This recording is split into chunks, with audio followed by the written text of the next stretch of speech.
In the last few hours, however, the Colombian president seems to have shifted his position. He said the conditions he had demanded were on the way to being resolved and that he was now prepared to agree to a meeting with President Maduro.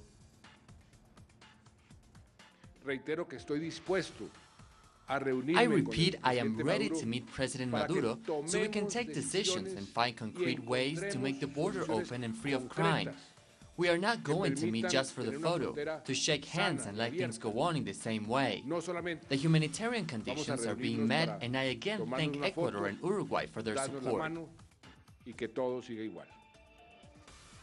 Las condiciones mínimas humanitarias se han venido cumpliendo. Y reitero mis agradecimientos a Ecuador, a Uruguay, por sus buenos oficios. Ecuadorian President Rafael Correa also expressed his concern on Tuesday and said that his country has been working with Uruguay on a diplomatic initiative to bring together the presidents of Colombia and Venezuela. The lack of communication creates more lack of communication, more misunderstanding, alleged violations of airspace, and so on. Talking is the way to clear things up. For instance, Venezuela says they have never separated families, right? But maybe in some operation, one child got left on the other side of the border, and no one would be opposed to him rejoining his family. So we're working to push this direct meeting between Juan Manuel-Santos and Nicolás Maduro, while completely respecting the sovereignty of each country. We know it's a bilateral issue, but it also affects our region. And also, it's partly our responsibility as a current president of CELAC. So we are working with Uruguay and President Tabaré Vázquez, who has the presidency of UNASUR, and his foreign minister was at the meeting on Saturday.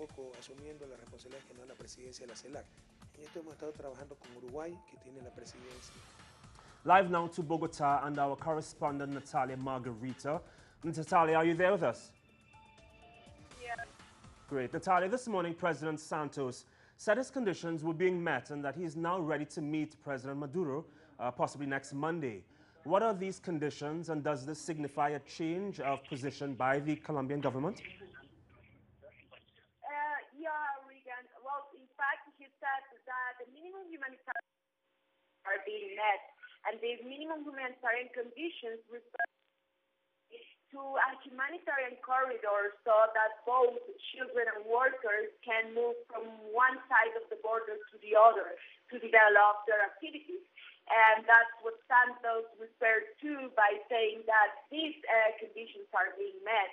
Now, in terms of the possibility of the meeting with Venezuelan President Nicolás Maduro, President Santos said that he's willing to do so, that he ratified the necessity of this meeting between both presidents, meaning he and President Nicolás Maduro, and he also they will continue managing this border crisis under the principles of determination, diplomacy, and dialogue, insisting one more time on the importance of dialogue with them.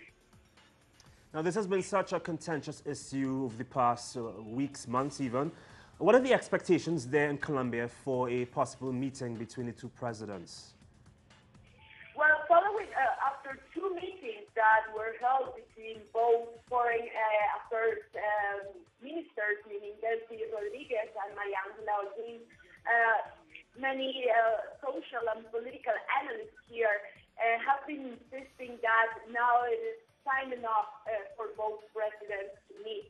On the other side, President Juan Manuel-Santos today in his statement said that willing to meet with President Nicolás Maduro, but that he does not want to hold a meeting just for the sake of having the picture of both of them shaking hands.